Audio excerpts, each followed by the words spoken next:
আসসালামু আলাইকুম। শুভ সকাল বন্ধুরা। অনেক দিন আগে আমি একটি ভিডিও পোস্ট করেছিলাম মিশরীয় ডুমুরের উপরে। সেই সময় ডুমুরগুলো কাঁচা ছিল,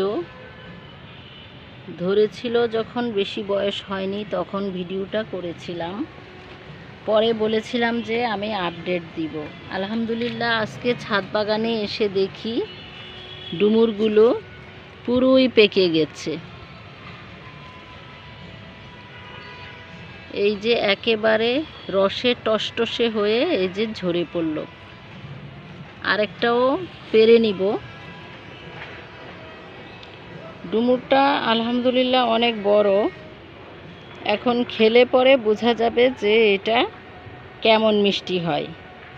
ডুমুর গাছটি অনেক ছোট একটি ডাল ছিল। এখানে একটি ডালে দুটি ডুমুর ধরেছিল। খালি বলছিলাম যে পাকে না কেন, অনেক দিন হয়ে গেল। আর গত সপ্তাহে দেখলাম অনেক সবুজ। এই পুরো এক সপ্তাহ ধরে বৃষ্টি হচ্ছে, আর আমিও ছাদে আসিনি, খেয়াল করি নাই। দুদিন আগে দেখলাম যে পাকে নাই, কিন্তু আজকে হঠাৎ দেখি যে পেকে গিয়েছে। আর এটা তো একবারে টসটসে, এটা ধরতেই ঝরে পড়লো। এটার গাছটাতে দুইটি ডাল আছে, আর একটি ডাল আবার নতুন করে বের হয়েছে। এই গাছটি আলহামদুলিল্লাহ অনেক বড় হয়েছে এই ডালটি। তো এই ডুমুরকে অনেকে তিন ফল বলে।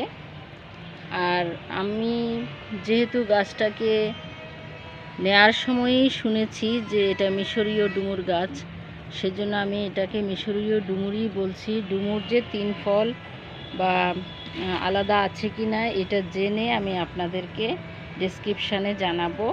এই হলো ডুমুরের পাতা,